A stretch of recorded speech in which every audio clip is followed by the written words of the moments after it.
Girl, let me tell you. And guess what else? And let me tell you. It's a mess. Hey, let me tell you. You know the rest.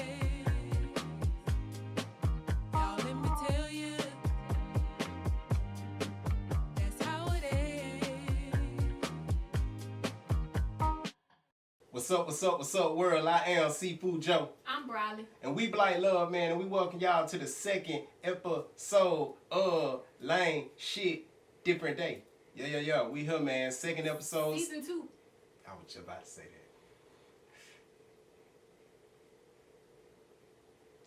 that. Today is 11/11. That's a powerful day. You know what I mean? Like, one of the most powerful days of the year. We're gonna be all the way for real, for all the manifestors out there. 2020, man. 2020, I mean vision, not year. Vision. You gotta see it. 2020, vision. You dig? If you're trying to manifest, this is a great day to get your things in order.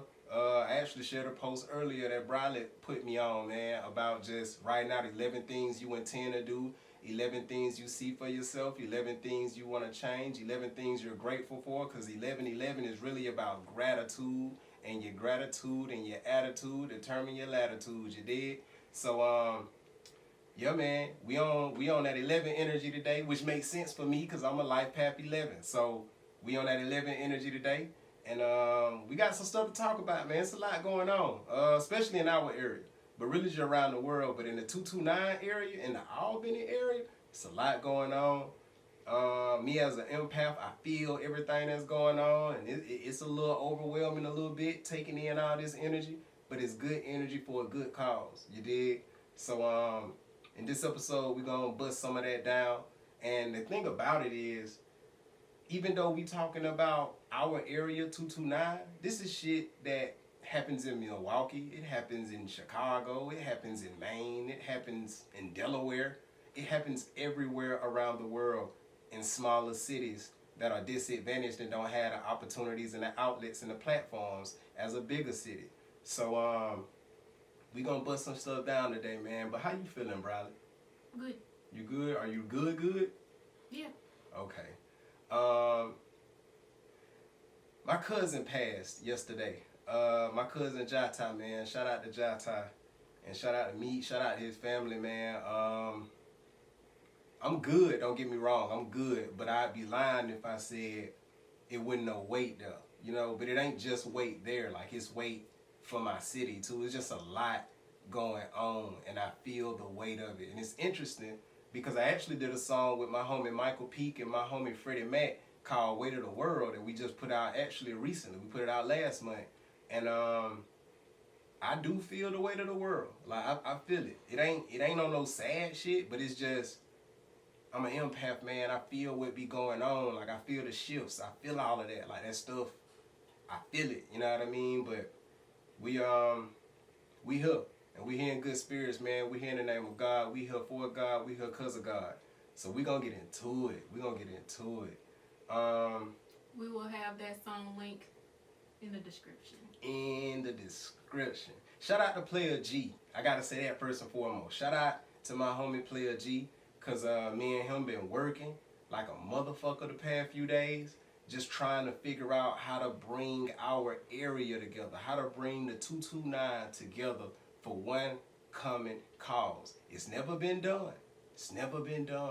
But we trying to do it. And let me be clear, because I told myself all that trying shit been gone. So we doing it. It's done. It ain't even trying. We're doing it. It's just the process. And what we're really trying to do is to get people to see the importance of us coming together. Because it's a simple thing. It's a real simple thing. It's a real easy thing. Now, for anybody who don't live in the 229 area, just understand that the things that I am about to say, minus some of the names that might get mentioned, the things we're about to say, it go for any city. Every city deal with this. Because like I said, I was talking about this on Facebook, on my personal Facebook page, Carlo as fuck.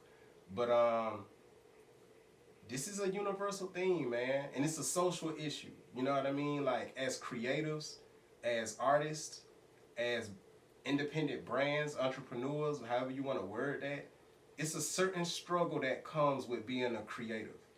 And we all feel it collectively around the world because it's creators all around the world because the creator that made the creators are all around the world. So you can't escape creativity as much as the government don't really want to support the arts. You can't remove the arts. You know what I mean? The government buildings are a product of art. Ain't that some shit? You know what I mean? Like the same people who don't have any respect for the arts, the building they're in is a piece of art. You know what I mean? The houses they live in is a piece of art. You know what I mean? The phones, the computers, everything they touch and use is a form of art. So that's irony to me in itself. But hopefully though, no matter where you are, if you are in an environment or in an area where the creators are struggling to get their voices heard, hopefully you'll come up with some ideas off of this. Hopefully something in what we're about to say will spark something in your mind. Hopefully you'll just realize you're not alone. You know, because it's easy to feel like, man, it's just like this where I'm from. Man, it's like this everywhere. You know what I'm saying? So, like, we going to get into it, man. We had a conversation today. We went to a music store in Albany, which that in itself is a whole conversation because we live in a city that don't really have no music stores. You know what I mean? Like, literally, we don't, I think we have, like, less than 5. I don't know about 2. We got Parker's, where you can buy instruments and shit, even though you can buy them at Portman's too, so that's 2. What else we got? That's all I know. Odyssey Records. But Odyssey Records, that's not really a music store, really. Like, I mean, they sell music, but it's an extremely limited, like, amount of music you can get from there. I really don't consider that a music store, even though it's called Odyssey Records. But I don't consider that a music store. I mean, well, yeah, you can say it because he do got a music section. He got the whole little A through Z shit. Mm-hmm. So that's a music section. That's a music store, but it's limited, though. It's real limited. You know what I mean? So it's like, music stores just dying. And I know that got to do with the streaming stuff, too. But it would be interesting, though, if we had some music stores where you could just listen to stuff digitally, even if you didn't, like, buy physical CDs. But if you could just get a download, they just had download cards for each individual artist, and like mainstream, indie, whatever. But they could still organize it like alphabetically, and you could just get your download card and be like, I want to get this, and you could pay for it there, and then go to the Nielsen SoundScan shit, and counts as a sale. But now you are still shopping for music. You just not buying physical CDs. That's a good idea. I mean, it probably exists. We live in Albany, and we don't know what's around the world. I don't know, but if You you know what I don't, mean? I think that's something But- we might need to. Yeah, I mean, if that don't exist, I'm full of ideas. So I don't know. I don't think with walls. You know what I mean? I try not to put walls up when I think. So I just let my mind flow, man, and just be open to the possibilities. And I'm glad that I just said that, and I'm glad you just said what you said that made me say that, because that's a good segue. If you happen to live in the 229 area, I think we have to realize as creators, and mind you, everything I'm saying is not just about artists. It's not just about people who record music. It's not just about producers. This is all creatives. But there is definitely a good amount of what we are about to say that's related to the artists themselves and the producers themselves and the DJs themselves and the promoters themselves and the managers themselves and anybody that's in the entertainment aspect of music, film, and things of that nature. So with that said, we have to think out the box, especially when you're from a small city.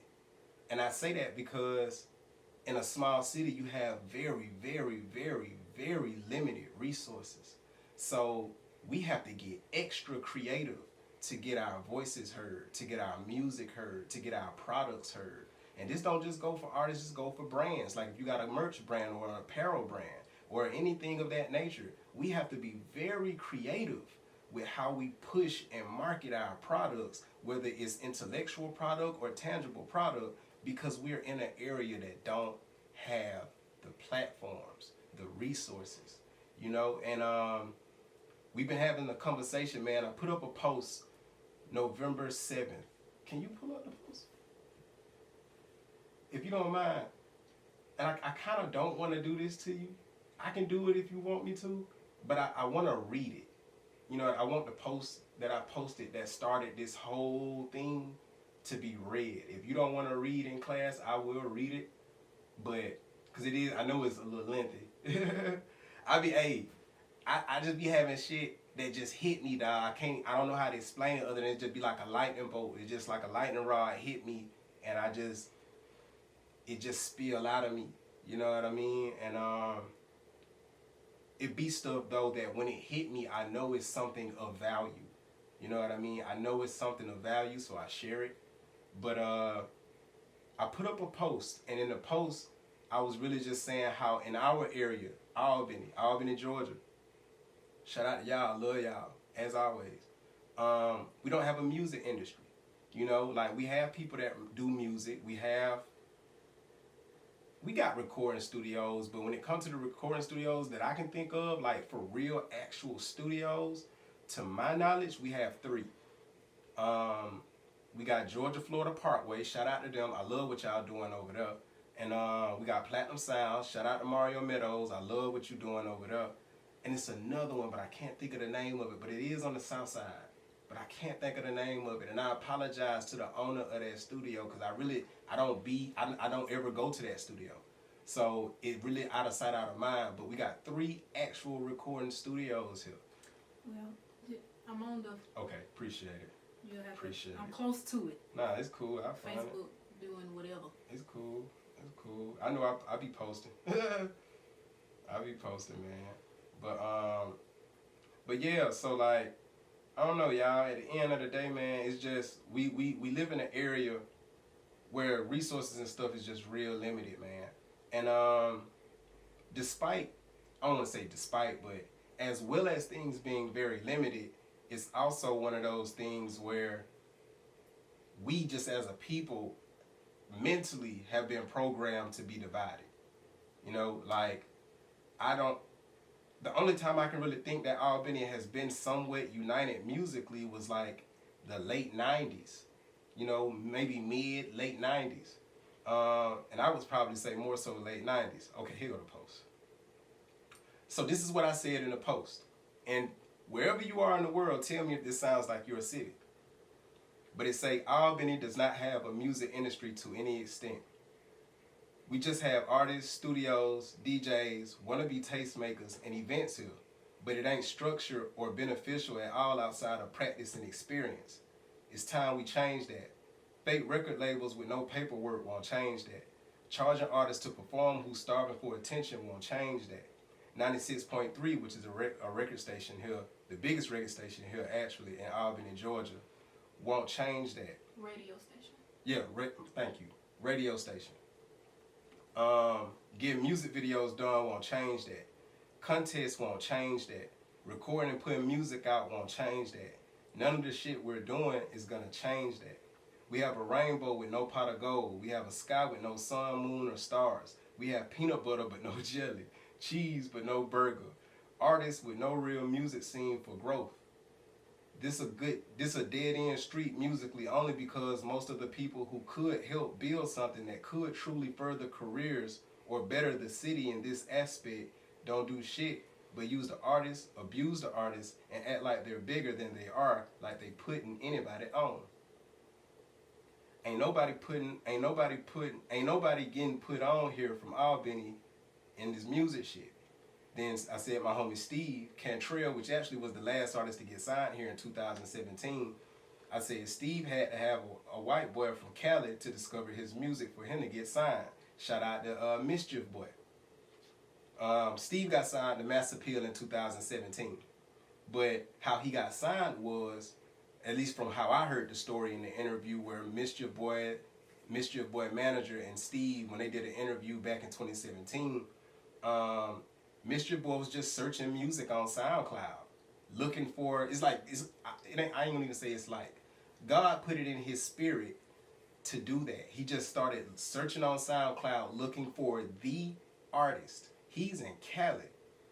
He managed to find music from one of my homies, Steve Cantrell, just on SoundCloud. Came across it, liked it, reached out, they connected. Steve went to Cali, they connected and started working, and lo and behold, a few months later, however long it took, they set up Steve getting signed to Mass Appeal, and the rest is history.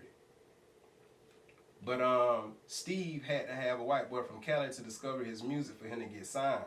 Bro been dropping dope music, putting on dope shows. Why nobody here helped put him on? Where were the DJs then? Where were the tastemakers then? It's artists right now that's ready to go. Who really pouring into those artists though? Who connecting with them and collaborating with them to create some momentum? Kanye said on Drink Champs, what I've been screaming from the rooftop since 2010, we are stronger together. Where I'm at. But all people want to do around here is play dictator and hate on other people trying to do something. Collaboration is the key to everything here. People would rather study your moves secretly and try to reinvent what you do and did instead of just partnering up with you and doing something big that'll change all y'all lives. Then when people do partner up, they just want to control everything and dictate how everything go. Or they want to do shit without any focus or plan. We don't realize what we have here. It's a whole wave of ready-to-go artists around here, but we so closed-minded as a city that we sleep on anybody that don't cater to our specific preference or who don't move or create in a way we're familiar with. But maybe that's the problem, and I put a question mark. Maybe we need to step outside of our box and go in uncharted territory. I say maybe, but I know for a fact that's what we gonna have to do. We gonna have to take a chance and not be blinded by money all the time. If 5 of the artists around here that's ready to go had actual teams who were invested in them and willing to build selflessly with them, it'll change the whole scene here. We don't have a movement like Atlanta or like Compton/Cali or Chicago, etc. We just got a bunch of niggas with skills that are in the way because they lack vision despite having talent. When we create an Albany movement musically, it'll make a loud enough noise to get labels' attention, and then they'll start keeping their eye on the city to see what's coming out from here. Every time someone has gotten signed from here, it was never a movement. It was just that person or group getting signed, and that was it. There is power in numbers, and not the numbers we focus on too much. Likes, views, streams. It's power in numbers with people who stand together for one cause. Thank you. That was my post. Maybe I could have said some of that different. Maybe I could have. Actually, I know I could have. Maybe I could have said it better, but then again, maybe I said it exactly how I needed to say it to get people attention. You know, because it did that. Like, since that day, that was November 7th. It's November 11th. Why do numbers keep coming up? 11, 7, 7, 11. Anyway, so since that day, it's been buzzing, and we've been talking. And again, shout out to Player G, because after I posted that same night, I want to say, Player G organized a meeting of the minds in Clubhouse, the app, where a bunch of people from the 229 area got together and started having a conversation. And that was a good conversation. You know, he had some important people on the call in that conversation, and we talked about it. And he done 2 more since then. I only was there for 1 because I be busy, and they don't schedule in a way that considers other people's schedule. So I can't just snap, and I can't just move when a nigga be like, move, because I'm busy. I got a lot of shit to do. We had to film the podcast today, because if I don't film this shit today, it ain't gonna get filmed this week, because my week already like stacked up, you know what I mean? So like, I can't move when somebody else tell me to move, but if we can schedule something, I can move. So I haven't been able to be a part of but 1 Clubhouse meeting. But the Clubhouse meetings is a way that Player G using to organize to some extent, like just to have the conversation. And somehow, some way, where me and my bro intentions is, which is bringing us together as always, and this is how it always go when it come to black people as a whole coming together. And it ain't just black people, but fuck it, I'm gonna just be for real. It ain't just black people, but right now I don't give a fuck about nobody but black folks and what I'm talking about. Because as much as I love every ethnicity, my number one, my home team is black folks. You know what I mean? So I want us, black people, to get our shit together first and foremost. You know what I mean? So like, that's important for me to say. But also now understand, I love everybody.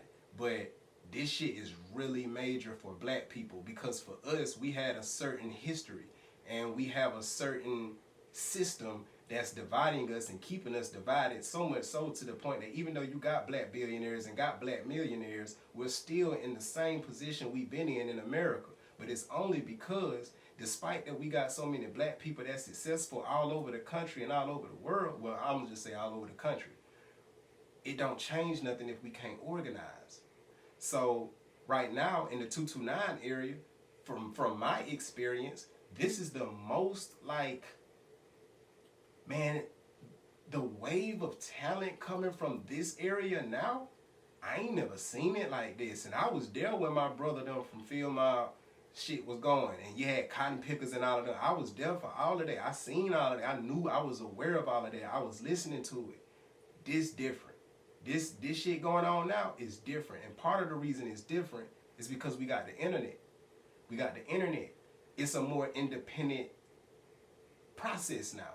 Back then it was about getting signed to a label, and you couldn't distribute music unless you got signed to a label. But since we got so much power and control on the indie level now, it just made it where this particular wave we in, which started in 2017, by the way, it started then. I felt the shift spiritually then.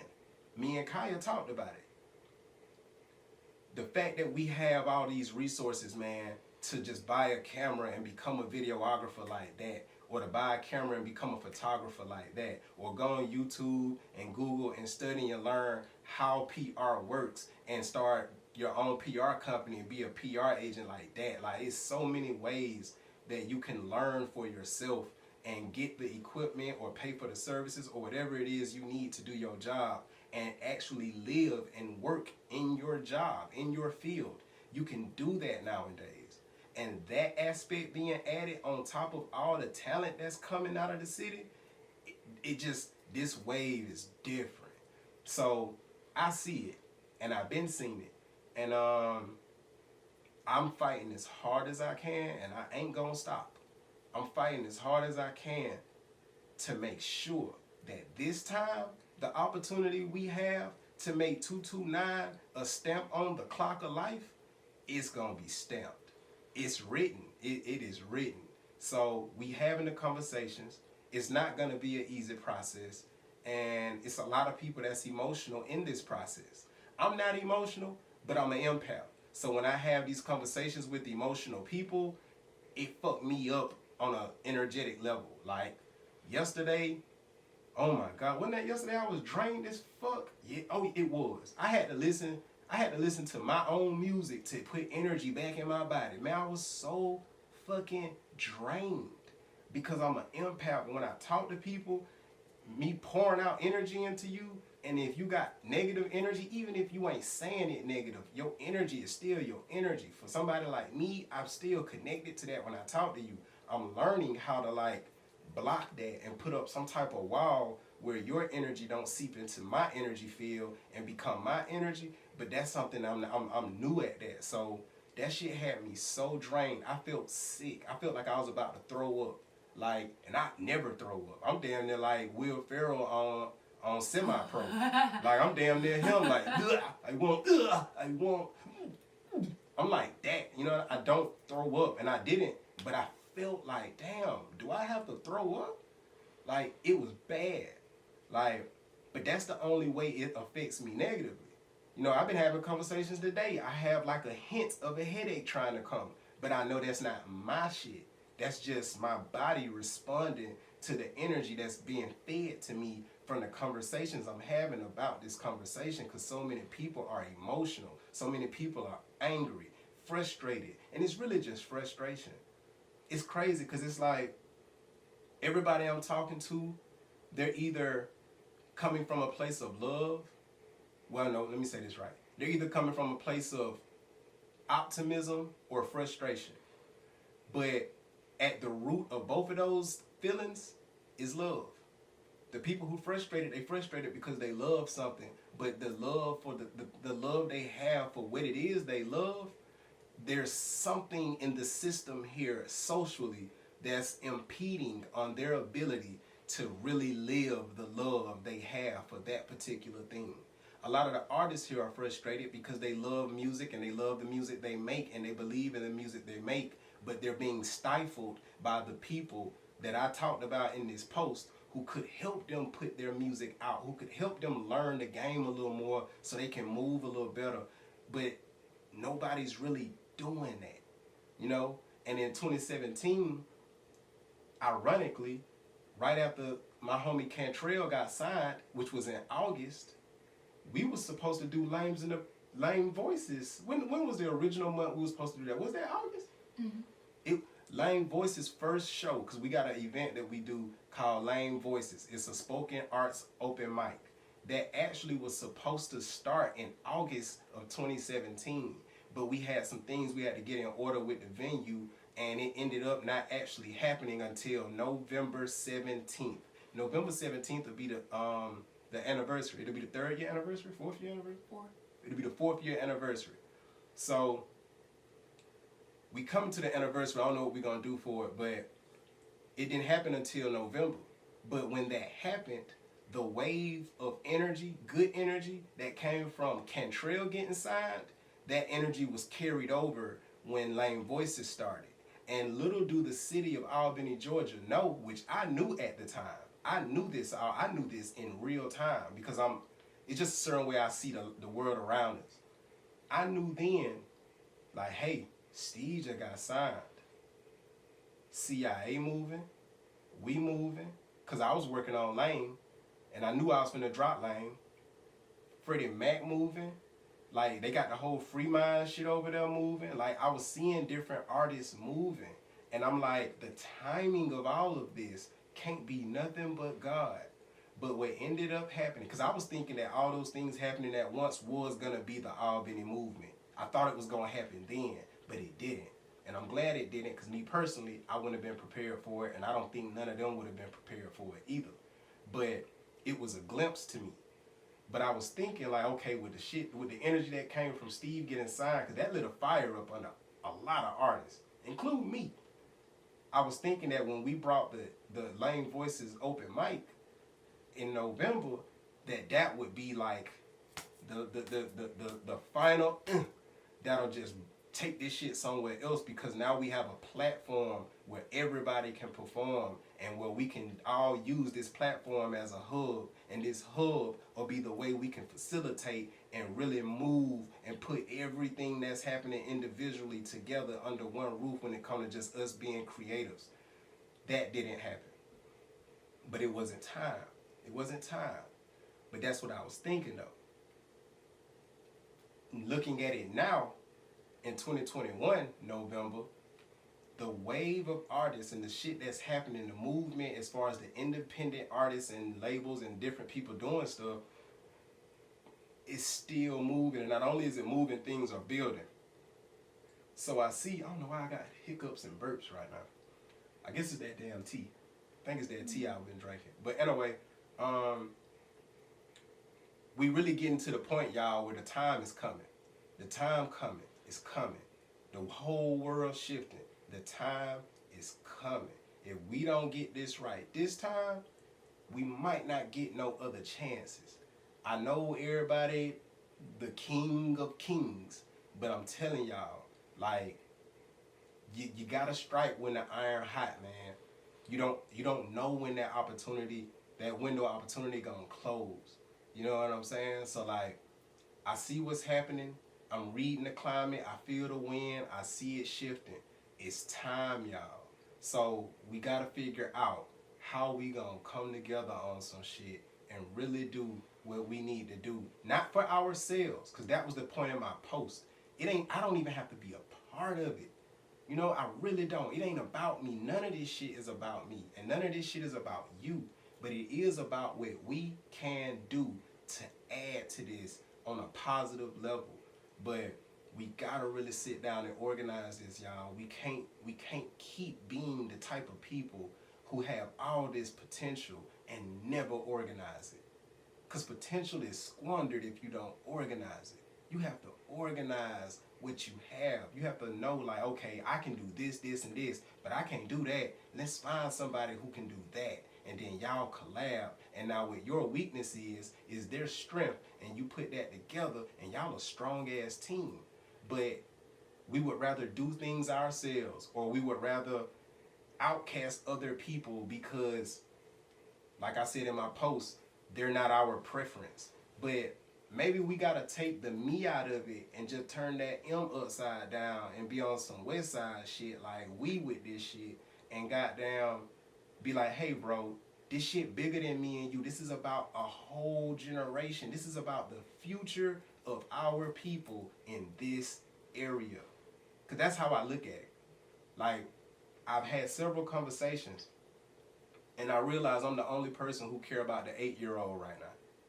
The 8-year-old right now watching YouTube videos in his phone of whatever artist he like, and he's just like, I want to be a rapper when I grow up, or I want to be a singer, or I want to do videos, or I want to be a photographer, or I want to do something when it comes to the creative arts. I'm thinking about those kids. It ain't about me. I've been here, done that. I done damn near done everything I want to do musically except for travel the world musically. Like, and I mean the world, because I done damn show travel, but I mean go travel around the world and pack out shows type shit. That's the only thing I haven't done. Literally, that's the only thing I have not done that I dreamed of doing when I was 12. So I've lived my life when it comes to that. If I don't get to do that, I'm cool. If you get 9 out of 10 things you want, how much can you complain? You know, that's how I look at it. But I don't know, man. You got something you want to say? Okay. But at any time now, you know, you already know this is us a conversation. But It is, but I'll let y'all in on this tidbit. I actually wasn't in the conversation. So I'm hearing from him and other people parts of the conversation and trying to tie them together. So you talking right now, I'm really, of course I'm gonna chime in whenever I see fit, but I don't want to interrupt whatever points you're trying to get across right now. So I dig that. Thank you. It's just something it's a lot we can do, y'all. But my thing, this is me now, it's just my take. Because I don't have no beef with nobody. I have no issue. There is no human on planet Earth I dislike. And if so, it wouldn't be one of y'all. It'll be them government niggas that control their country and got all of us living this slave-ass existence, knowing damn well this shit fucked up, and they know the truth, but they keep the truth from us, and we just sit here and bite on it because they give us these bullshit-ass conveniences that don't help us, yet we feel like we good, but we know we not good, so we really out here fucked up, and because we fucked up, we fucking up other people. It'll be them motherfuckers that I don't like, but that's a whole nother podcast. Shit, I might even do that podcast by myself because I don't want Kaya to be a target because of some shit I'd say. If we for real. But like, my thing is, when it comes to us as a people in the 229 area and around the world as black people, it just be crazy, man, because if you look around, dog, this whole country is built off of shit that we created. It's built off of our genius. But for some reason, we can't come together and put all our different types of genius together. And it's mind-blowing to me. So I put up a post on Facebook, and I was and I said this also in the clubhouse meeting. I was letting them know, like, hey, it's a social issue. It's a social issue because, unfortunately, the people I've talked to, they don't see the bigger picture. They don't see the bigger picture. Everybody's so focused on this rapper, this producer, this, that. We so focused on a person or a small group of people that we don't realize that, bro, the real issue, the reason why we ain't never came together the way we could come together, it ain't got nothing to do with music. It don't have nothing. Music is just your taste. You think people who got the same taste in music ain't met up and connected yet? That been happening. That been happening. It's not the problem. That's really not the problem. The problem is because all of us have these big ass egos, because we live in these small ass towns, and some of us has been able to elevate in some capacity in these small ass towns, we feel like we just gods. And don't get me wrong, the Bible say ye are gods, but not the type of gods I'm talking about. You know what I'm saying? Like, we're not above anybody. But so many people act like they're above the next person, and we're not above anybody. We are always eye to eye with each other. But because we feel like big fish in a small pond, we lose sight of the reality of this shit. And the reality is, even if you are a big fish in a small pond, nigga, somebody is gonna throw out that bait and hook your ass in, and you gonna be dinner, nigga. It don't matter how big of a fish you are. You gonna be dinner for somebody, nigga. That's just what it is, bro. So, like, we gotta think about the social aspect of this shit, because it's a social issue. The real issue is all of us have been deprived for so long because we grew up in a disadvantaged area. All of us. If you in the Albany area, you grew up in a disadvantaged area. Them facts. You didn't grow up in an area where you had the resources. Disadvantaged. Now, disadvantage that we have is not having the advantages that a place like Atlanta has. It made us independent grinders. We grind. We will grind. We will figure that shit out. But guess who else like that? Black people in general. Black people in general. Oh shit, well fuck, we'll eat chitlins then. Shit, we'll make something out of this shit. We're gonna eat something, nigga. We'll make chitlins out. We'll just eat chitlins. Fuck it. Like, we take the scraps that we have and we make meals out of it. And that's cool when you surviving. But that will never, ever make you get to a point where you're thriving. Because if all you focused on is making it through the day on some survival shit, just like TDJ said, and I posted that shit yesterday on Facebook, if you were trained to be a survivor, you're not planning for success. I'm glad you brought him up, because that show made me think about the when we was watching it, because he also said, to touch on the point that you just said, basically, you cannot do it by yourself. You can't. The reason why creatives here and in surrounding area, 229 area and other places in the country are frustrated is because we have been grinding for so long by ourselves. It becomes overwhelming. So now when you work with people, you just be like, mm-hmm. But you can't do that. Like, you have to understand, like, I need this person. And if that person just, it don't work out, okay, I can't work with you with this. Mm-hmm. Let me move on to something else. I might can work with you with something else later on. It might be something different. We don't see eye to eye right here, and that's fine. But the frustration, because we're putting it all on ourselves, is overwhelming. Yep. So that's when you do actually have to take it upon yourself and, I guess, put your egos and pride aside, or whatever other sideline things aside, to just be like, hey, I do this. What you do? Mm-hmm. Well, how can we work together to make this? Oh, well, I can't do this, this, and this. Okay, cool. You know, somebody utilize each other's resources. Yep. One hand wash the other. Like, we help each other come up. Facts. So instead of allowing the weight of just being overwhelmed, trying to do it all yourself, put it down and be like, somebody, I know there's somebody nearby or around that can help me with this, that actually wants to do it. Facts. Just gotta be open to do it. You gotta open up to do it. Mm-hmm. And that's all I got.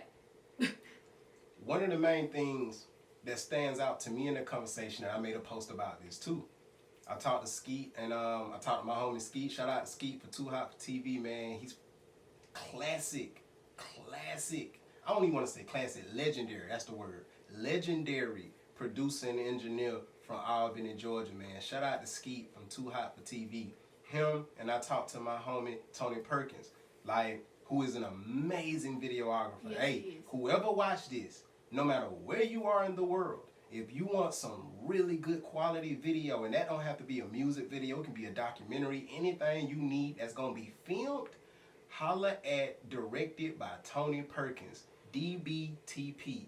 Holla at Directed by Tony Perkins. He did the Juneteenth video. Facts. Holla at him. But okay, you see how we just did that? How we just promoted two different brands just then? Why we can't do that, 229? Why we can't do that? It's simple. It's easy. You don't think I'm gonna put a link down there? Why we can't do that? Simple shit. Okay, but anyway, so like, I was talking to them, and I posted a post because I heard one of the Clubhouse meetings that was done, and I wasn't in it, but you can go back and play it. So I went back and played it, and I was 30 minutes in, and all they talking about is money. All they talking about is money. And in my mind, I'm like, I understand why they talking about a budget, but we don't even know what the budget gonna be spent on yet. Why are we talking about a budget right now? I just couldn't understand it. I still don't understand it. Like, I understand the concept of needing a budget because we just bought this boom stick. Like, we just bought this boom so I can record like this. Like, we had a budget for that. We got a bank account for our businesses. For all 4 of our businesses, we got 4 different business accounts where we're putting money in those accounts, and the money that's in those accounts, that's our budget for each individual company. I understand the concept of a budget. But we weren't gonna buy this boom if we didn't sit down and be like, hey, we need a boom. We need a boom to go with the mic stand. You know what I'm saying? So like, for the life of me, I just can't understand. And I guess it's just one of those things where either we don't see the process, because on the internet, when you see everybody popping it on, you don't see the process. You see the results. So maybe we've been watching results for so long that we don't know the 1, 2, 3, 4, 5, 6, 7, 8, 9 that leads to 10. You know what I mean? So me being somebody who's had the opportunity to see that and actually go through them processes multiple times in multiple ventures, I understand that we need to go through the full process. I'm getting somewhere with this. We talking about budgets. What do we need a budget for? What do we need a budget for? Because the way I look at it, if we all for real came together on, like, and it's not gonna be every single person, but the people who are like-minded, who's thinking like you're thinking, y'all 2 or 3 or 8 or 14 or 30 should get together and come together and bring your resources. If we bring all our resources, we'd be very surprised to see we don't need as much money as we think we need. Because what I don't have, Tony Perkins has. What Tony Perkins don't have, I have. What Tony Perkins don't do, I do. Vice versa. Same thing with Ski, same thing with Kaya, same thing with Chris Jenkins at See the Vision, same thing with anybody. What's up? Oh, I was just, shout out to Chris. Okay, because in the corner of my eye, I don't never really be seeing what you're doing. I just know you're doing something. But like, so like, you know what I mean? So at the end, because I thought you were waving, like raising your hand to say something. Mm-mm. But yeah, so like, it's just, what do we need a budget for? And I understand everybody want to make money for what they do, and I'm guessing that that's where the budget, because that's what it always boils down to. Every time people mention budget, they always basically talking about, I want to be paid for what I do. And I get that, and you can. But this is a thought. It's just something to think about. This is just something to think about. What if we devised a 6-month plan? A 6-month plan. And we put all the people together and built this network, this team of people that would actually save all of us individually from having to spend money to do XYZ. And for them 6 months, we work on, we help each other with our individual plans. Me and Tony Perkins had a conversation.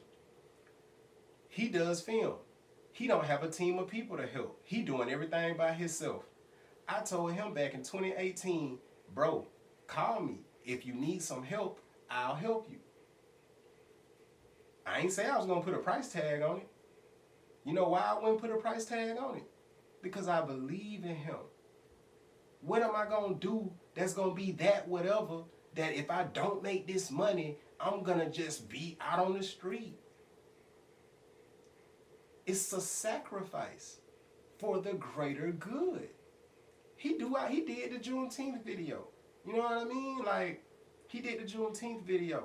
I support what he's doing because I believe in him. He has big dreams, and I think he's going to achieve all of them. So if I can help him do it, it's done.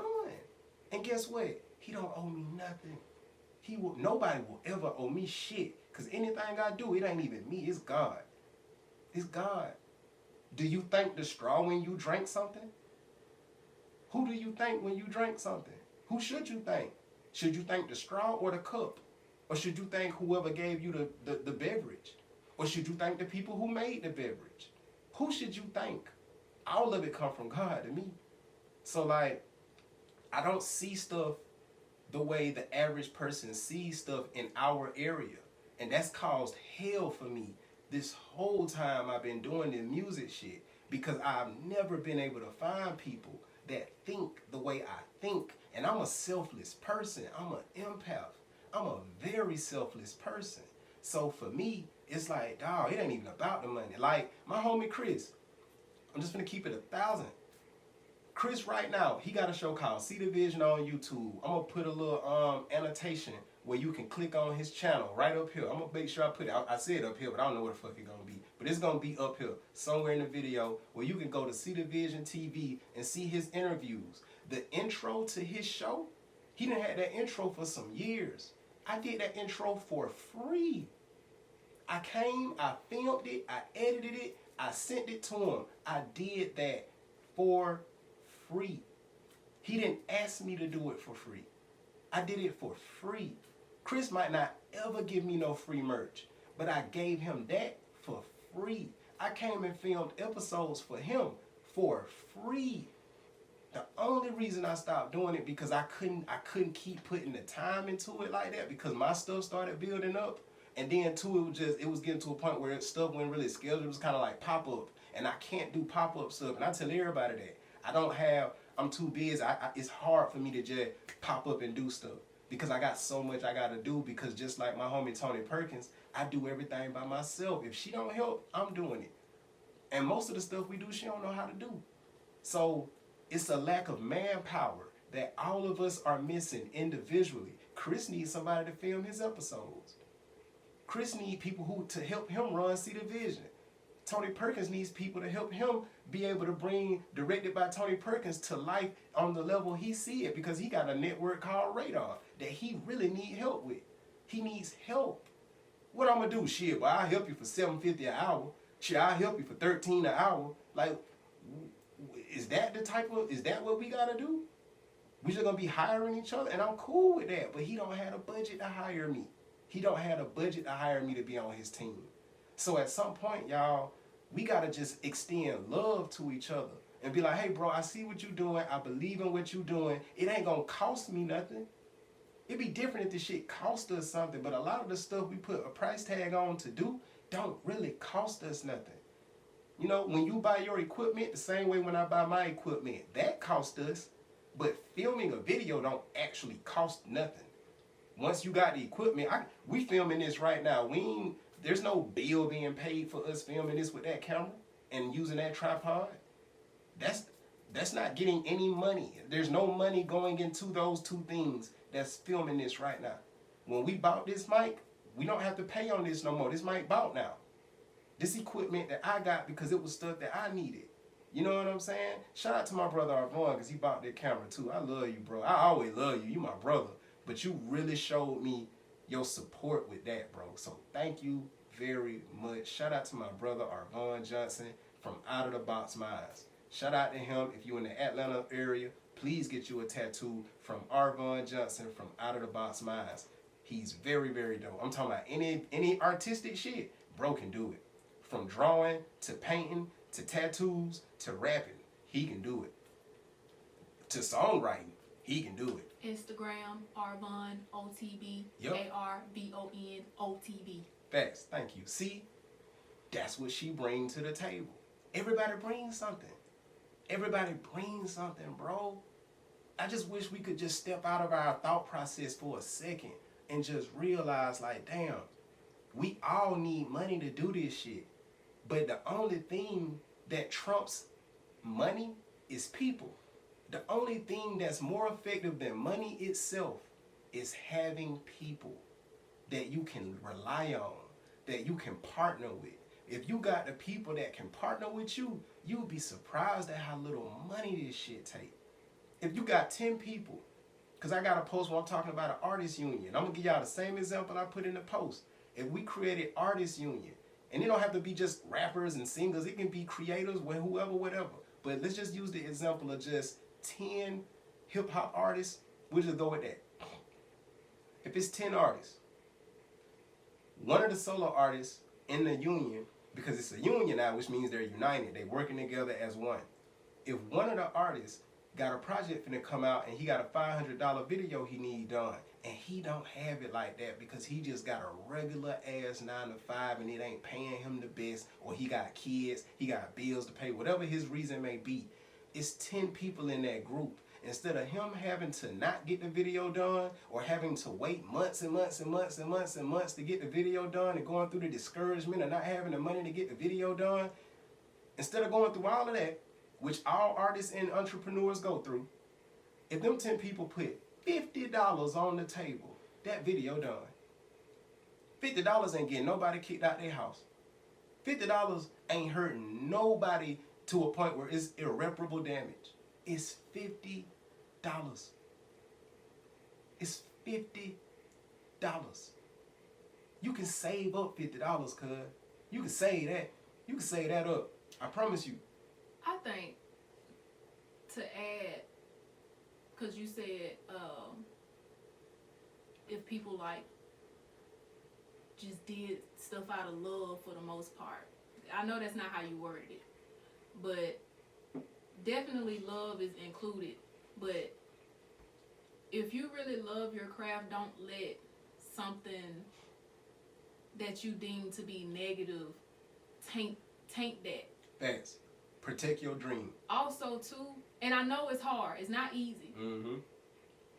but also too, respect it, like, cause that's one and the same. Mm-hmm. You gotta respect it. You gotta respect what you do, but you also have to respect the other person and what they do, even if you do not agree. Facts. Facts. So for a union to work, you have to have both love and respect on all ends, like from everybody. So, and I think respect is also lacking. Love, I think love is lacking, but I think respect is also lacking. Facts. Like you can respect somebody and allow them to talk, but that don't mean that you respect what they're doing. That don't mean you respect their craft. That don't mean you respect how they maneuver their business. Yes. You can't dictate their business.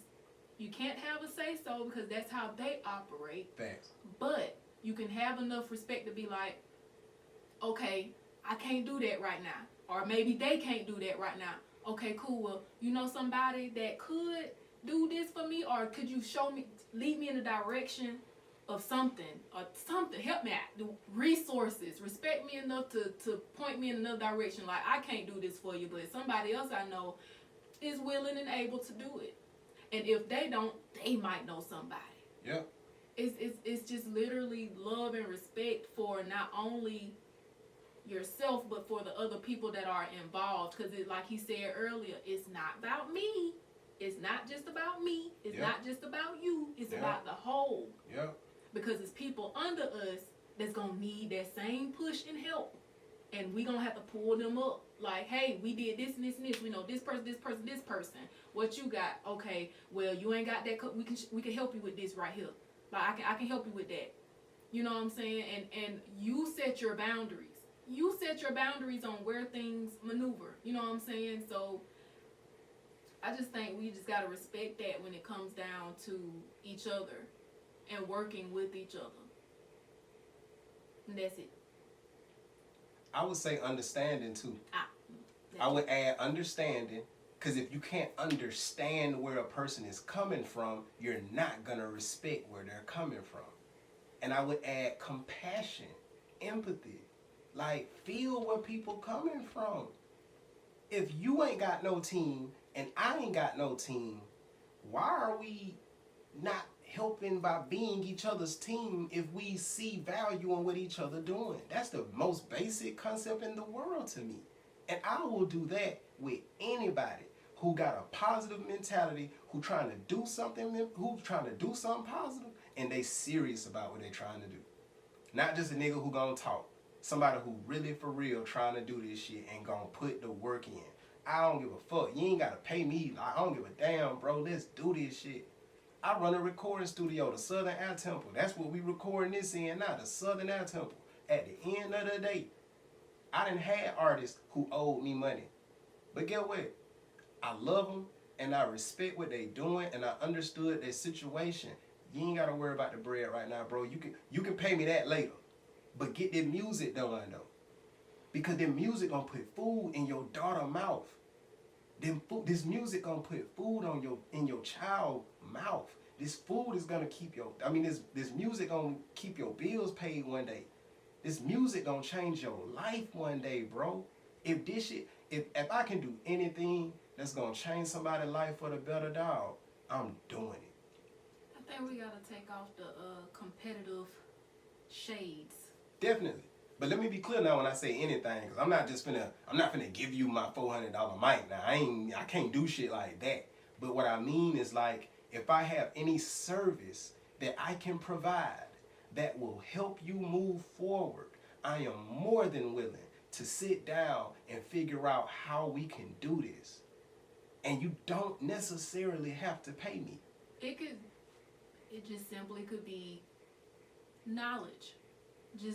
It don't have to be nothing monetary. It don't have to be a whole bunch of time spent.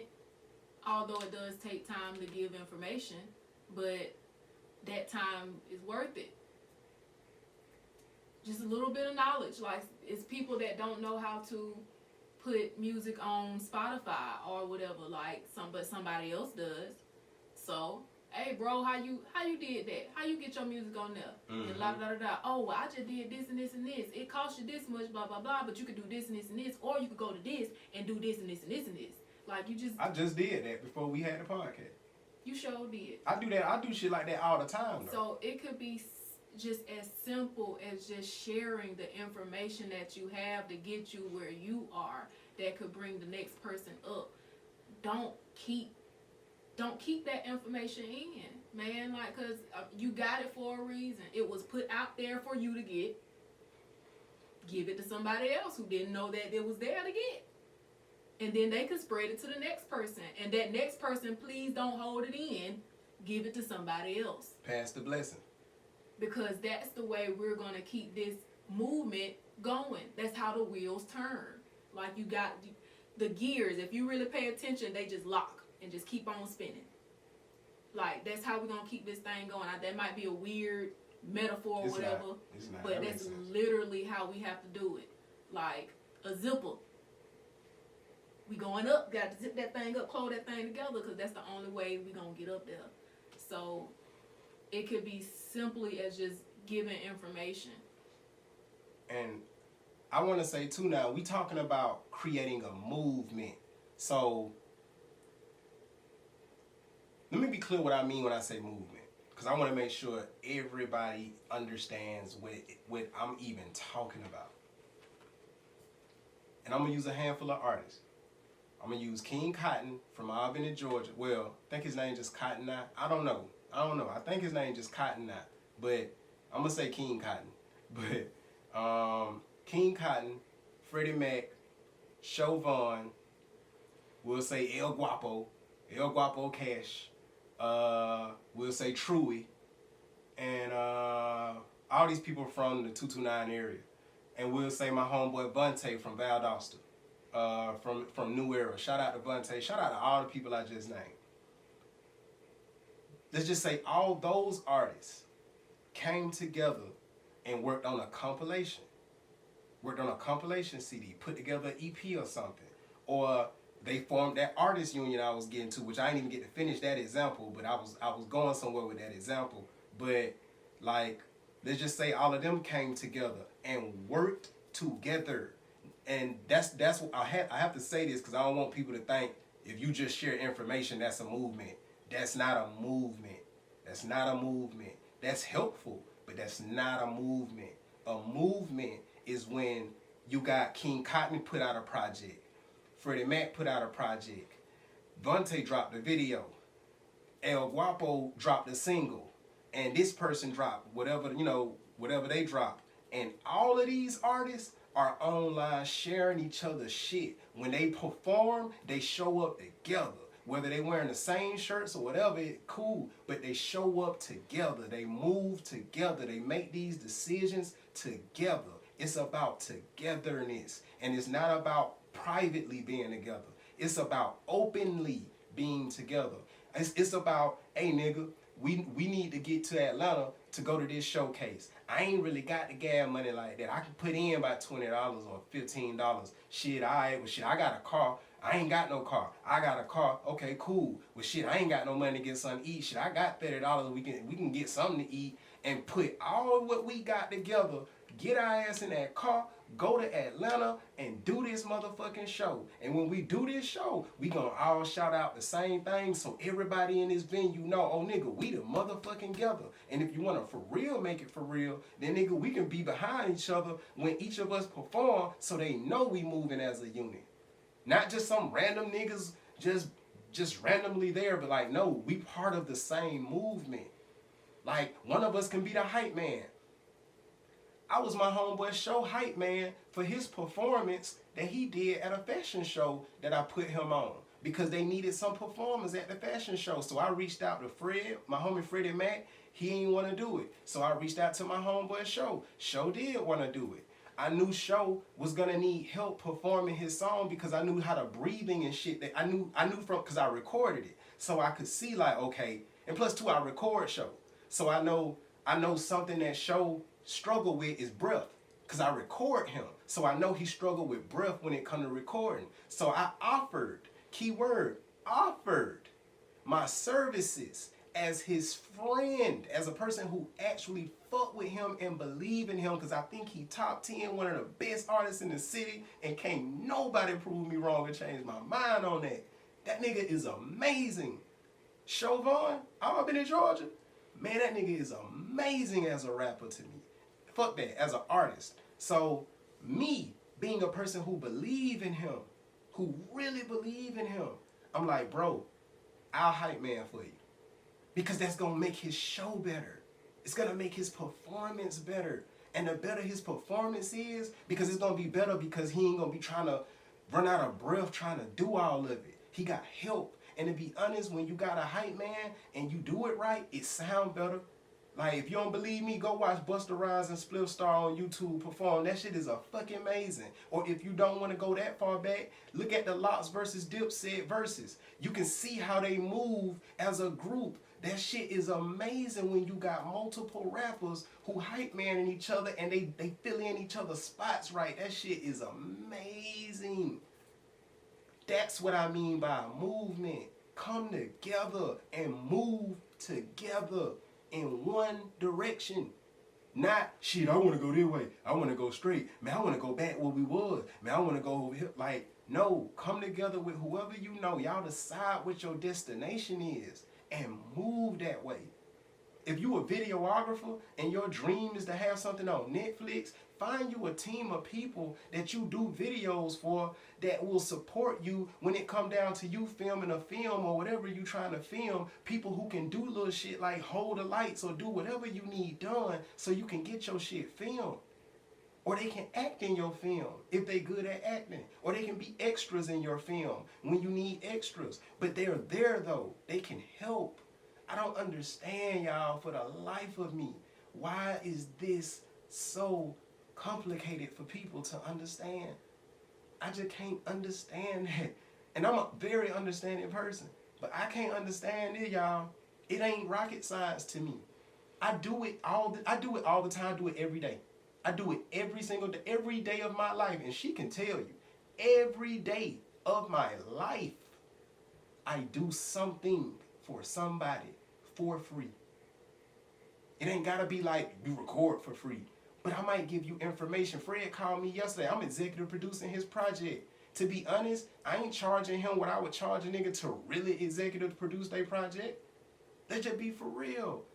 But I don't care about that. It ain't about that, dog. It's about helping him create the best album he can make with this Life 3. So hopefully that project will be the project that'll put him in a different tax bracket so he can have the life he want to have for himself and for his family.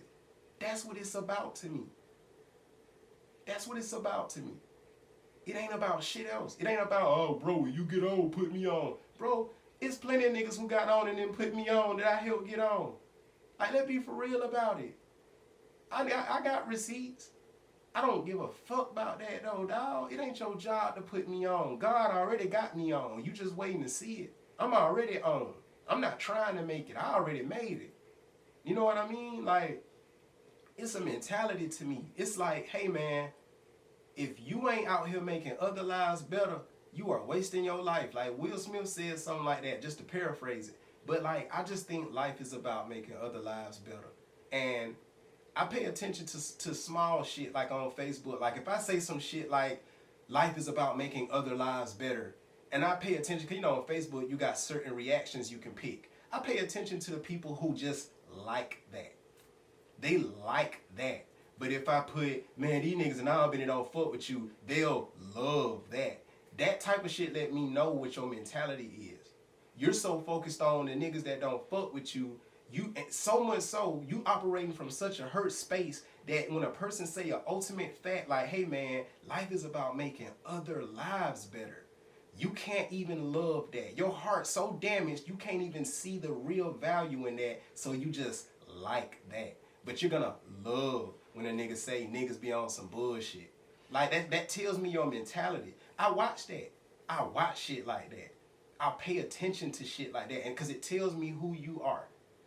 You know what I mean? But like, and that ain't no judgment. That's just me understanding like, okay, I see what you care about.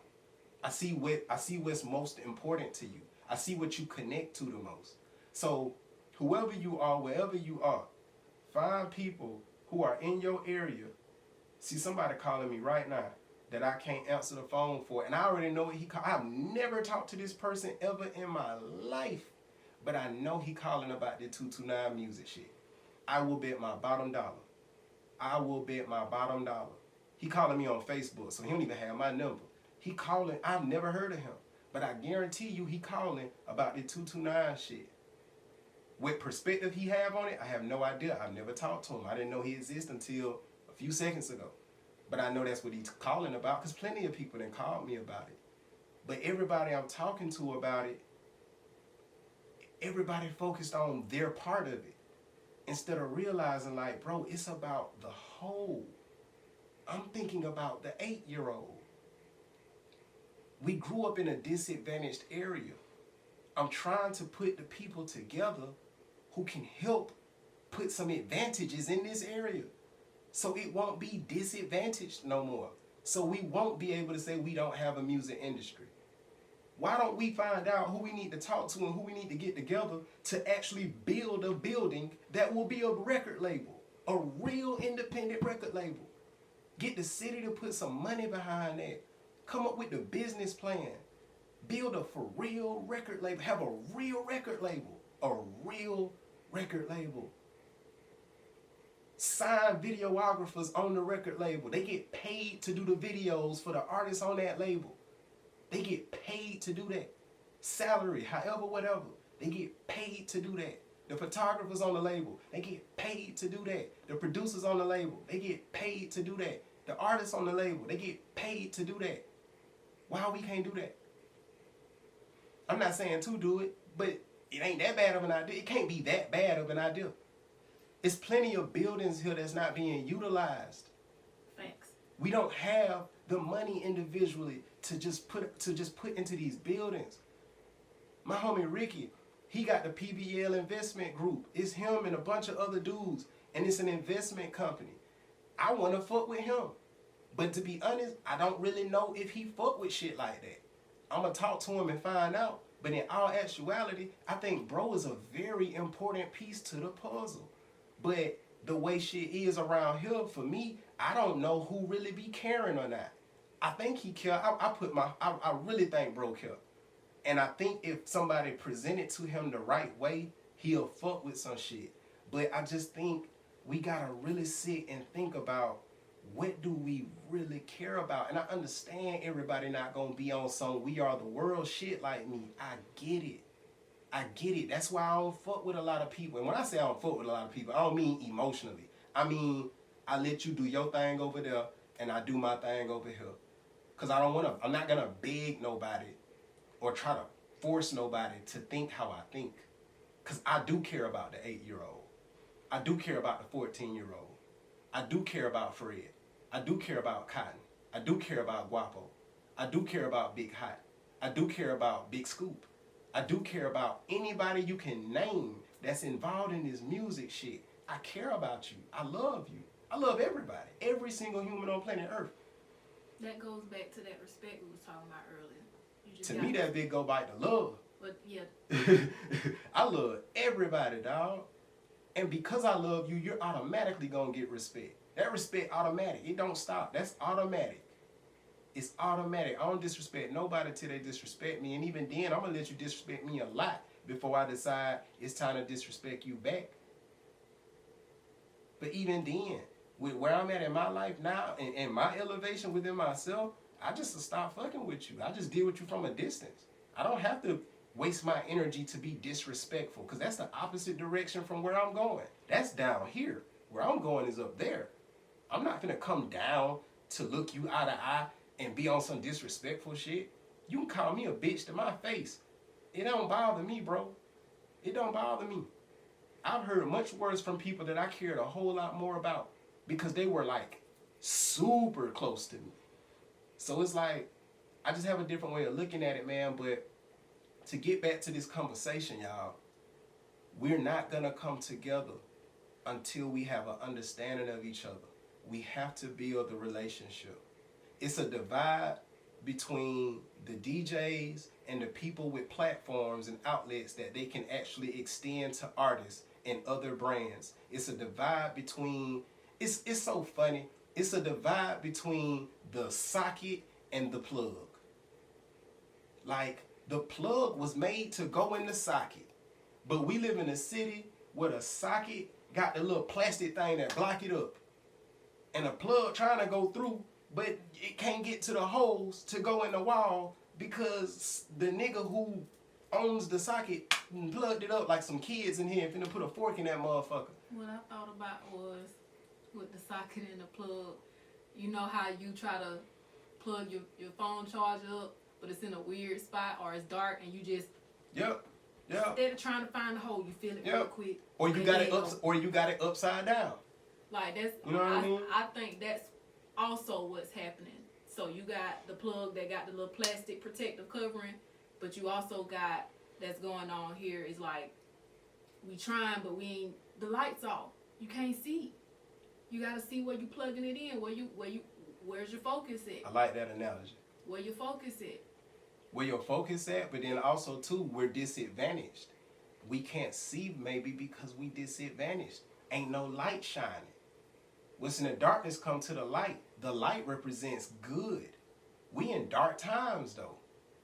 Maybe that's why niggas is fidgeting and trying to figure out how to plug the shit in, because of the times we're in. You know what I mean? And it's like, we really gotta ask ourselves as individuals, what do we care about? What do you actually care about? Cause I get it, man. Y'all niggas ain't on no We Are the World shit like me. I get that. Ain't nothing wrong with that. Ain't nothing wrong with that, because everybody is adding to the culture and helping in this area in their own way. I just have my mama heart. I'm an empath. I got my mama's heart. My mama, I done seen my mama do both of my parents. My dad saved a nigga from a burning car. You know how many people would have stood at a distance and watched and been scared to run in and snatch that man out because they like, I think this car finna blow up. I ain't finna go up there. But I'm scared for him. My daddy went up there, pulled this nigga out. You know what I mean? Like, I come from that. I come from that, bro. That's my heart. We live in this city and in a world where niggas think it's more important who you fuck with than how you fuck with people. I don't care who you fuck with. I don't care what name you. There is no name anybody can drop to me that's gonna get my dick hard. You can tell me you fuck with Lupe. You can tell me you got Lupe Fiasco himself number, and that's questionably my favorite artist. That don't mean nothing to me, because Lupe may or may not be able to do nothing for me. But whether he can or not, it don't really matter, because it's not Lupe I'm dealing with. It's you I'm dealing with. I'm going to have to go through you in this scenario to get to Lupe. So it's about you. It ain't about Lupe. I don't care who you work for.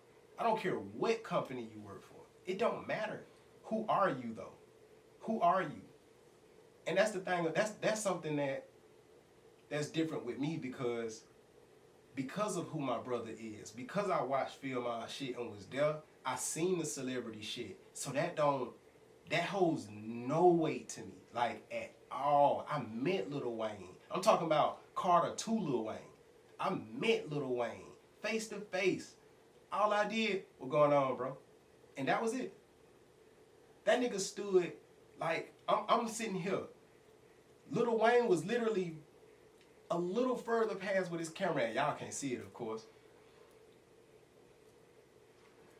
Where the corner of this wall is right here, Lil Wayne sat right there. He was that close to me, sitting on a bar, watching a Lakers game. This was back in 2006.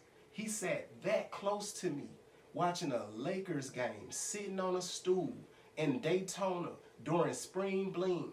Him and Juvenile was performing that night. Juvenile was nowhere to be seen because he just stayed in the back, ducked off on some superstar shit until it was time for him to perform. Lil Wayne, however, is a man of the people. He out amongst everybody, sitting damn near at the bar, just sitting on the stool watching the game, and ironically, with nobody fucking with him. And I realize niggas ain't fucking with him either because they don't know who he is, or he just being so fucking cool about it that it's making the rest of the room just be cool as fuck about it. But I'm sitting right here in the couch, just on the couch, just looking at the shit like, this shit crazy. This really one of my favorite rappers. The average nigga would have been on some groupie shit like, hey bro, you listen to my CD, blah, blah, blah, blah. Like, but the way I am, bro, that celebrity shit, that don't mean nothing to me, bro. I done met so many people, bro. I done met so many, and not through Sean. I met Wayne through Sean, yes. It's people I met through Sean, don't get me wrong. But it's a lot of people I meet through Sean, dog. I just didn't give a fuck like that. They humans. They just regular people to me. They just got good ass jobs that make everybody know them. And well, let me be clear. They just got popular jobs. I can't say it's good because the industry is a bitch. They just got popular jobs. That's literally how I look at niggas. You just got a popular job. You know what I mean? So my whole relationship with this, oh, this person from this label and this person put out this project and this is this person, that shit just don't matter to me like that. It really don't matter to me like that. Like, in 2011, I'm part of this group called the Freedom Fighters. I had the bright idea, and I say I, but really God just put that shit in my spirit. Hey y'all, we should do some 10-minute documentary videos. The first one we did was for a producer, which was my homie, and he's still my homie. We just don't see eye to eye. But my homie David Luke, he was the first one I did the introduction video for. We call it introduction videos because each video was some form of like a document type video, and it was used as a way to introduce who we were individually in the group as an artist. That's part of what I mean when I say movement, by the way. Shit like that. He ain't pay me for that. I did that for free. That changed his life. He may never admit it, but it changed his life. But anyway, so like, we did that video. It was a 10-minute video. It played his beats. He described what his sound was, who he is, what his influences is, whatever he wanted to say, because everybody chose how they wanted to do their videos. That video ended up getting to Ninth Wonder, which was one of the producers he wanted to fuck with. And when we was in the group, I remember telling everybody in the group at one of the meetings, hey, our secret weapon is David Luke. I rap. I think I'm a great rapper. I think I'm the best rapper in the group. Hell, I think I'm top 2 best rappers in the city, if you ask me. But it ain't about that. He's a producer. I don't give a fuck who you are. Ain't no rapper that's not signed and don't have industry connections. Ain't no rapper more valuable than a dope producer. Because every label don't need you to rap. They don't need him to make beats. But every label do need some beats though. You need beats. The producers, like, they got, producers are a very high commodity, dog. You need producers. Like, niggas get production deals all the time. A producer is a good way to slide in the mix. If you got a homeboy right now that produce for you, and y'all like a team, like on some Drake and 40 shit, that producer could be your way of sliding in the game if you want to move like that. Because guess what? Drake need beats. 50 Cent need beats. Lil Baby need beats. They don't need you to put a verse on the song, but they need beats to make their songs. You just gotta think bigger and outside of your box and not be so me. You know what I'm saying? So we put a lot of energy into pushing what David was doing because he was the way in. He could slip through the cracks easier. That's what I mean by movement, and it worked. It worked. And on top of the fact, he was already cool with a nigga named Median who was connected to Ninth Wonder. And he was cool with Median off MySpace conversations. It's just, you never know how shit can work, but if you move as a team, dog, you can do shit. You can do shit. If we want to fast forward, we fucked around because the way we was moving is kind of similar to this artist union shit I said on Facebook. 2011, 2012, we put out a video called We Ain't Niggas from Steve and David Luke project, Thoughts After Second Thoughts. Y'all really need to listen to that if you ain't listened to it. Thoughts After Second Thoughts by Steve Cantrell and David Luke. That shit is still a classic project to me. All 3 of us worked and bust our ass on that project. I helped executive produce that project. It ain't credited nowhere, but I know what I did. But I did that out of love. Like, I believe in them. When Steve got signed, I wasn't surprised. Nigga, that's Steve. He was the most commercially ready nigga out of all of us. It's Steve, nigga. Of course he got signed. Are you listening? He had a project called On My Own Cloud, bro. That nigga did that shit. I think that nigga did On My Own Cloud, bro. He might have did that shit like 2010, 2009-ish. That shit was a while ago. Man, that project still ride. It still ride, dog. It's Steve. Steve. The nigga, that shit made me, every time I see it, I thought about the nigga on Cloudy with a Chance of Meatballs. But like, the monkey. But like, it's Steve. Of course he got signed. He was ready. But the shit people don't hear is like the steps that led to that. I was there for a big portion of them steps. You know what I mean? Like, I saw what moves were being made. Some of the people Steve fucking with right now as we speak. He knew them before we formed the Freedom Fighters, but for whatever reason, because I ain't in his mind, I can't say, but for whatever reason, I guess he just didn't have a thought, or maybe he didn't act on it, I don't know. But I remember sitting with him and David one day, and I was like, hey, we need to fuck with them niggas. We need to set up a meeting with them niggas in Valdosta and really, like, same thing I'm saying about the 229, fuck with them niggas in Valdosta and come together, like, on some team shit. We went down there, had a meeting with Blue, who was the videographer, Isaiah Smart, It was a girl named Tia, well, a woman named Tia, and there was a few other people that was a part of this whole Dreaminaires movement. This is 2012-ish we talking about right now. Ever since we went down there, David got a few videos done from Blue, like animated videos, all kind of shit, dope shit. Steve got videos done. We went down there to do like 2 videos. We Ain't Niggas was one of them. And they just got videos done, and they started building like whatever their relationship was before that. That shit got deeper and stronger. Just because I put the bug in their ear, like, hey, we need to go down there and really lock in with them and see about doing some partnership shit, and we did it. Niggas say a lot of shit about me, bro, but when people really move on the ideas and the things that I suggest, shit move, dog. Because I just, I don't know, bro, because of the way God feed me through my channels, dog. Like, I see shit. I see shit before it's even tangible to be seen. Like, I be seeing shit.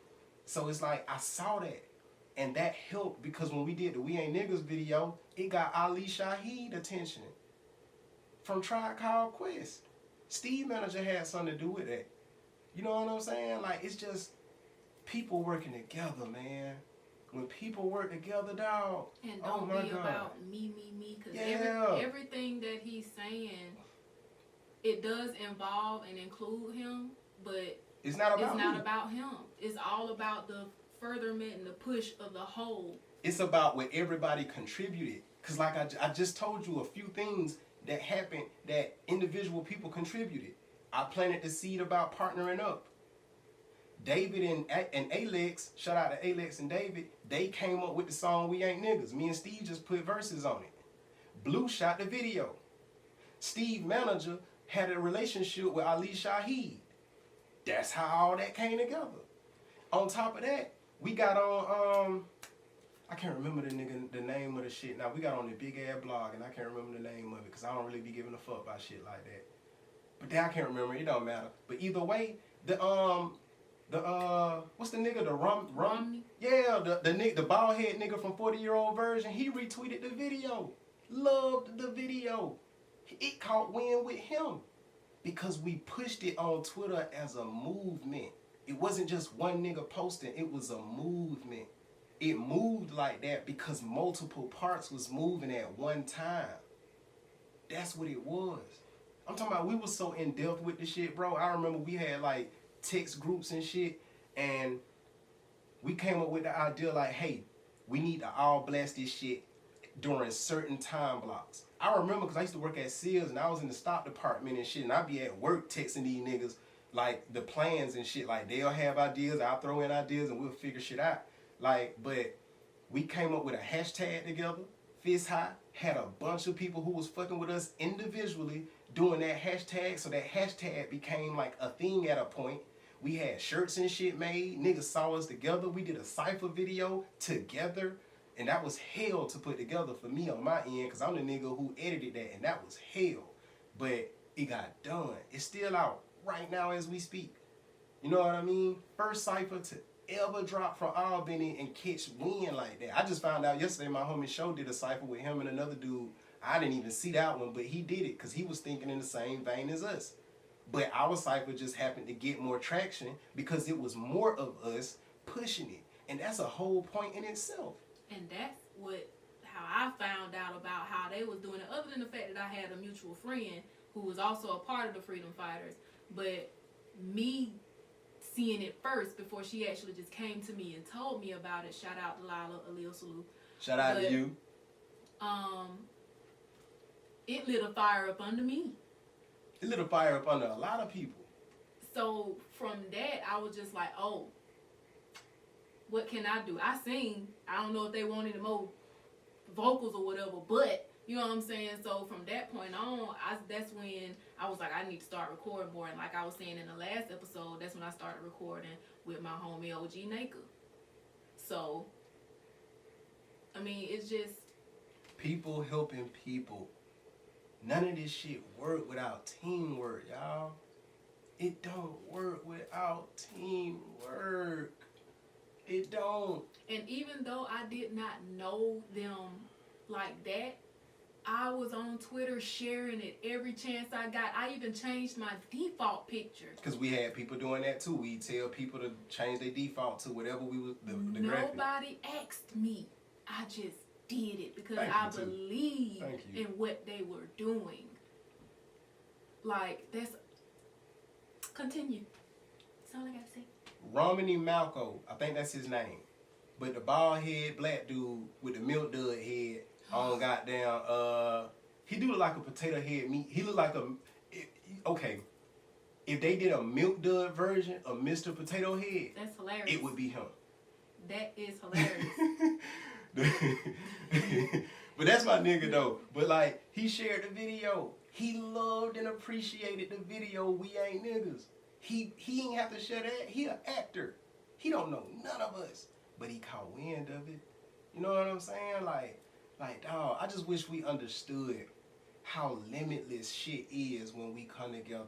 Like, a lot of people from our city try to play me to the left like I'm just a nigga with a big mouth that ain't did shit, don't do shit, don't know shit, ain't shit. And I don't let that shit bother me because, well, I know what I done did. And I know what parts I play and what has happened, what is happening, and what's gonna happen. I know who the fuck I am. And that ain't no ego. That's just confidence. And that's not blind confidence. That's confidence based off experience. But like, we really gotta start counting each other out. That's my point. We gotta start counting each other out. We gotta start looking at our brother and being like, man, that nigga don't know nobody in the industry. He ain't shit. He don't know how. He can't do shit. Man, that nigga don't turn. He ain't got no songs you can get lit to. That nigga ain't. Like, we gotta stop thinking like that.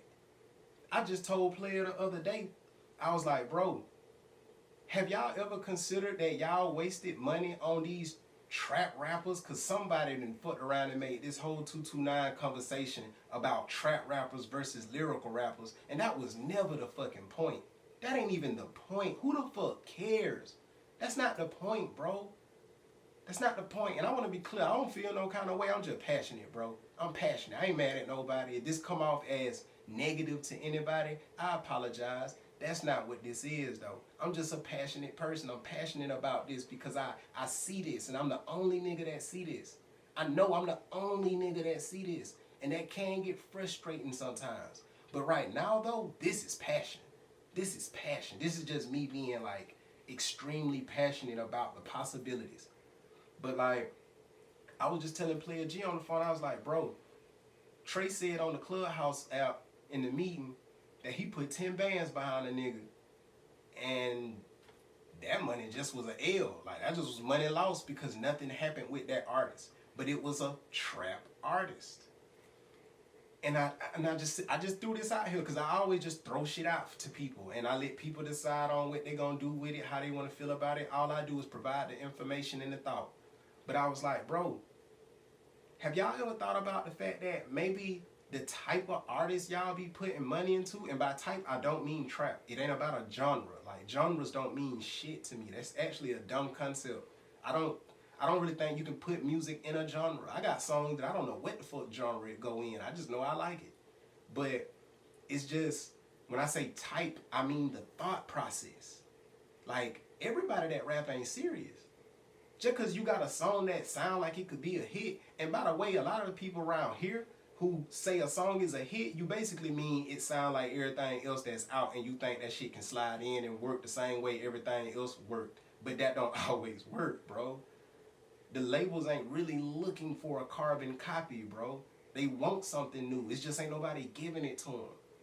That's really the reality, and it been like that since 2012. I know because I done talked to labels. Me, Steve, and David went to the SMC Music Conference, and it's 50 artists at this motherfucker that had the chance to submit their music to Atlantic Records. Me and Steve sat at that table with that white dude, I can't think of his name.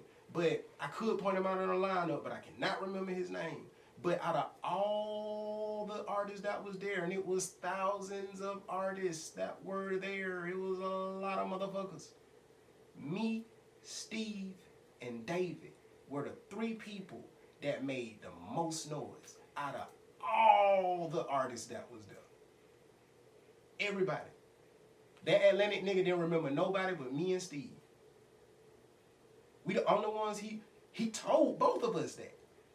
We went back to back because it was one person that go up to the table. He listened to your songs, and you can see he right there listening to it. So you see the nigga reactions.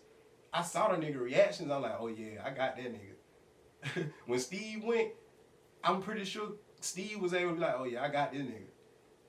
Cause you don't get to see the shit. Like it's like you go in a room with the nigga by yourself and you play the music and you have your engagement like that. And it's a video we put out. We put that video out. I don't know if it's still on my old YouTube page, but I put together a episode for a series I was doing back then called I Am Monte Carlo, cause that's what I was going by.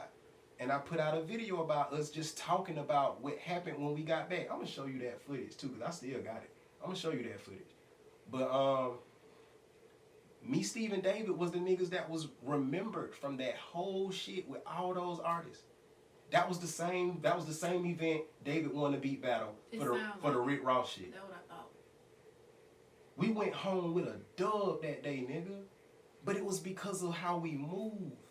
And the fact that we sharpened each other. Like, before we ever showed up to the fucking music conference, we had already sharpened each other just from working together. Like, Steve a good rapper. So when I rap with Steve, I want to make sure I really rap with Steve. And I know Steve feel the same way. David is an incredible producer. He's still one of the best producers I have ever heard in my life. I think that nigga talent level, dog, is ridiculous. David Banner flat out told us when he was here, like he told us, and he said, if y'all don't know, it's a producer from your town right now. And I just looked at him. I said, David Luke. He said, yes, him. Yep. You need to push your own people. You know what you got here. Yep. He said that. Yep. Also, me and David in the studio one day, in the shed. Yeah. Me and David in the shed. I'm on Twitter, and I scroll, and I just see David Banner. And it just, again, the lightning rod, God hit me with it. David need to connect with David Banner. So I just threw the idea out there.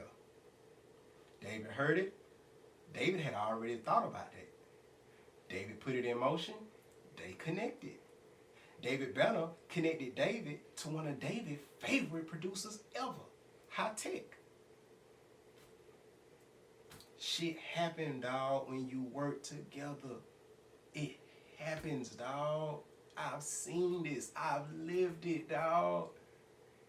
And to go back to what I was saying about Player G, like, it's like maybe y'all be putting y'all energy, time, and money into the wrong type of artist, bro. And then I told him, I was like, niggas don't want to fuck with the quote-unquote conscious rappers, which, by the way, y'all, I just want to be honest. Every single creative on planet Earth, and yes, I said planet Earth, every single creative is conscious. If you make music, you make conscious music. Look up the definition of conscious. If you make music, you make conscious music. You're conscious, you're aware. You're observant of something. That's all consciousness is. It's awareness and observation. You can say intellect and stuff like that too, but it's really just awareness, cuz. It's just awareness. I'm not a conscious rapper. I'm a hip-hop artist. That's what we really should call me. I'm a hip-hop artist. Really, I'm a recording artist, but if we want to just go on some rap side of shit, I'm a hip-hop artist. I'm not a conscious rapper, though. I mean, I am, but that's too small of a... Well, actually, no. Actually, that ain't really too small. In the sense, y'all mean it, yeah, but when I think about it, it is just awareness, and I'm damn sure aware when I write and freestyle these songs, so keep calling me conscious. Now that I think about it, scratch all that, I'm wrong.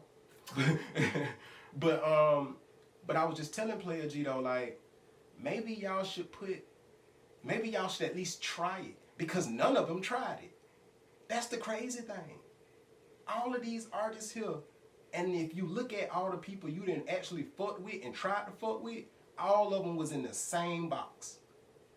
All of them made club music and lit music and turn up music and get drunk and fucked up music and all this other shit, and ain't nothing wrong with that. Please don't get me twisted. Don't misconstrue what I'm saying. Ain't nothing wrong with that.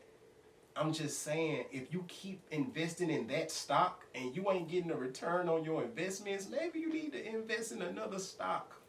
Maybe. Maybe you need to trade your trade your stocks in that stock, trade your shares, and get the money from that and invest into something else. Maybe, just maybe. But And then maybe you can go back to where you went to before. maybe, or you can just say fuck it, cause that shit didn't work, and I tried that shit over and over and over and over and over and over and over. Whatever you choose to do. Somebody told me some shit today. They say one thing you got every single day is a choice and a chance. That's some real shit.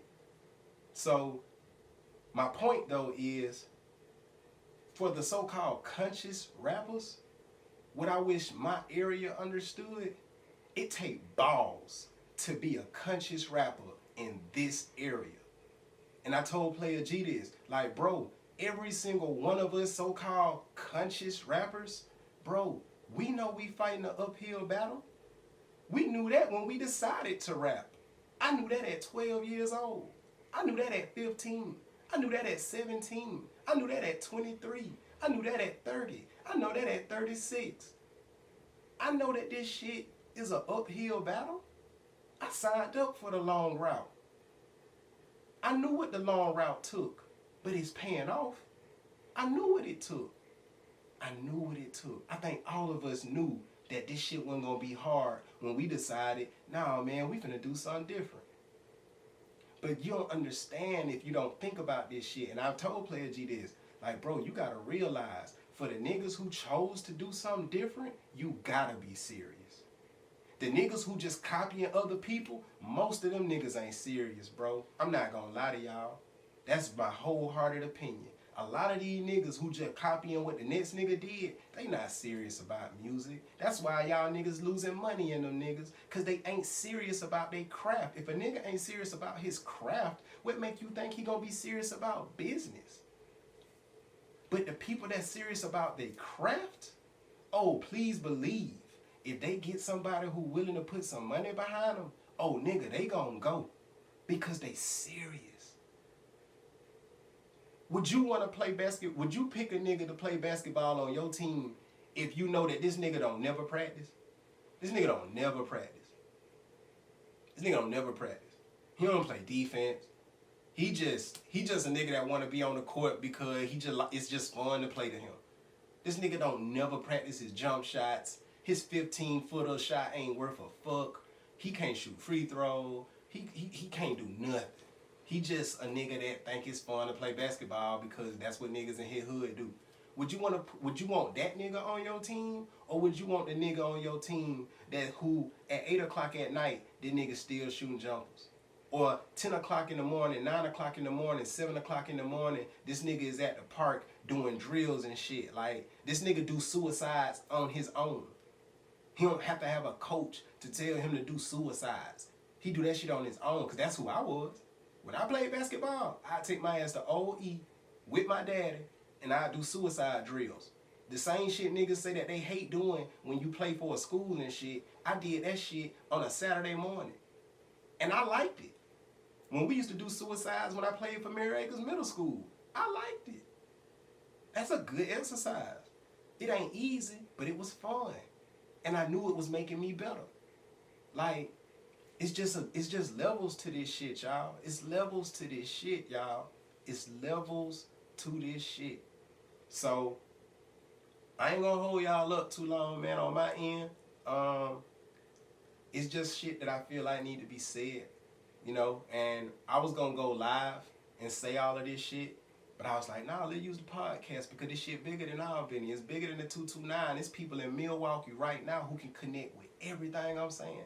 Everything she's saying. It's people all over the world who can connect with this. It's a nigga in Canada who can connect with this. This is everywhere. Because it's not a music problem. It's a social problem. Socially, meaning society. It's a societal problem. And the problem is we've been programmed. And the way we're programmed, it's not to see value in valuable things. It's to see value in invaluable things. They don't program us to think for ourselves. They program us to think like them. That's why your brother can be standing right next to you and working his ass off and be very good at what he do. And you could definitely believe in it and know for a fact, like, bro can make it. But because somebody else programmed you to be a selfish person and you don't even realize you selfish because you've been programmed this way your whole life, you don't even realize you stagnate in your own success because you're not willing to help anybody else be successful. It take that. That's why I don't mind helping anybody. Because how am I ever going to be successful if I'm not willing to help somebody be successful? How does that work? And if you get the success, it don't last long like that. Trust me, I know. I've seen it. It don't last long. If you're not willing to help the next man, don't expect the next man to be willing to help you. It's not about gimme, gimme, gimme. It's give and take. You have to give something to get something and vice versa. That's everybody. Everybody. Everybody. Everybody. You state what you want to give. You state what you want to take. That's everybody. All you got to do is respect and love it and understand it and move forward in it. And believe in it. Now you gotta believe in it. You cannot You gotta forget the believe in belief. it. Because if you don't believe in it, you ain't got enough gas. You cannot forget the belief, man. Like, you gotta give something to get something, man. And that's literally all there is to it. Like, I don't even have no other way of breaking that down. You gotta give to get. And that's a universal principle. That's a universal principle. You give a seed to the soil to get the plant that you finna use to eat. Then you got to take that seed out that plant that you just used to eat with to plant another one. And that's the cycle. That's what it takes to grow. Literally everything. And before you know it, you got a garden or a big ass farm. And now you got a whole line of shit, crops that's just harvesting that you can just take from and you can flourish with it. And it won't just feed you. Nope. Many hands make light work. It's not going to just feed you, which is beautiful. Because now you're feeding your family. Now you feeding your family's family. Now you feeding your brother's family. You can now run a you business. feeding your neighbor's family. You can run a business. Like, that's all it is. That's all it is. I'm done. Got shit else to say.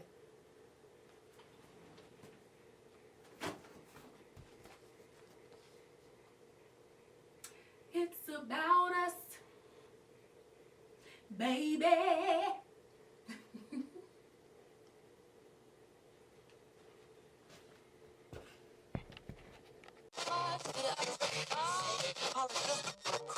To license it.